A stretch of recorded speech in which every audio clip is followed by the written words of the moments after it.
आइ हम एक बहुत सुंदर खिलौना लऽ कऽ आयल छी। एखन मूड़न उपनयनके समयमे तऽ भए जाइ छै, नीक लगै छै ईसब चीज।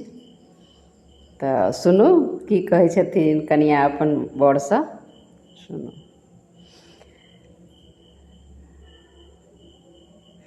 बौआ उपनयन के ओरियान करू यौ होरिला जी के पापा। बौआ उपनयन के ओरियान करू यौ होरिला जी के पापा। उपनयन के दिन अब आबि गेलै यौ होरिला जी के पापा। उपनयन के दिन अब आबि गेलै यौ होरिला जी के पापा। बौआ उपनयन के ओरियान करू यौ होरिला जी के पापा। कही त आहे धनी सासु मंगा दी, कही त आहे धनी सासु मंगा दी। चुप रहू चाप रहू कम बाजू यौ होरिला जी के पापा। चुप रहू चाप रहू कम बाजू यौ होरिला जी के पापा। बौआ उपनयन के ओरियान करू यौ होरिला जी के पापा। कही त आहे धनी अहाँके अम्मा बजा दी, कही त आहे धनी अहाँके अम्मा बजा दी। झट करू पट मोटर कार लाऊ यौ होरिला जी के पापा। झट करू पट मोटर कार लाऊ यौ होरिला जी के पापा। बौआ उपनयन के ओरियान करू यौ होरिला जी के पापा। आबि गेलै उपनयन के दिन यौ होरिला जी के पापा।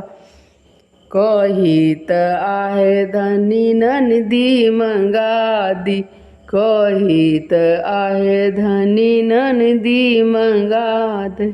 चुप रहू चाप कनी कम बाजू यौ होरिला जी के पापा। चुप रहू चाप कनी कम बाजू यौ होरिला जी के पापा। बौआ उपनयन के ओरियान करू यौ होरिला जी के पापा। बौआ उपनयन के ओरियान करू यौ होरिला जी के पापा। कही त आहे धनी साड़ी मंगा दी, कही त आहे धनी अहाँके बहिन मंगा दी। झट करू पट कनी बाजार जाऊ यौ होरिला जी के पापा।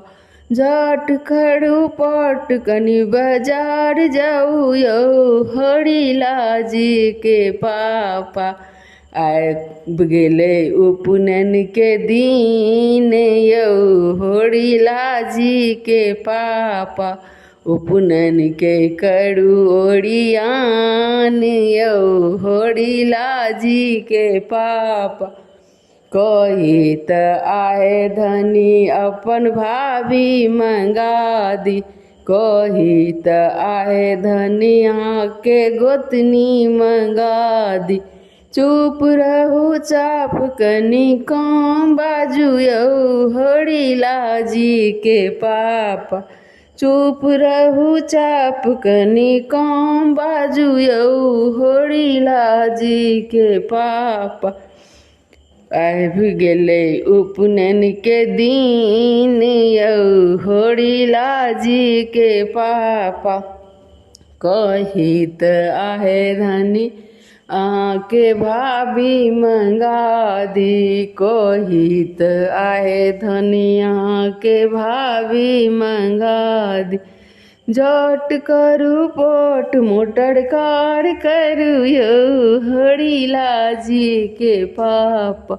झट करू पोट मोटर कार करू यौ होरिला जी के पापा आबि गेलै उपनयन के दिन यौ होरिला जी के पापा उपनयन के करू ओरियान यौ होरिला जी के पापा। धन्यवाद।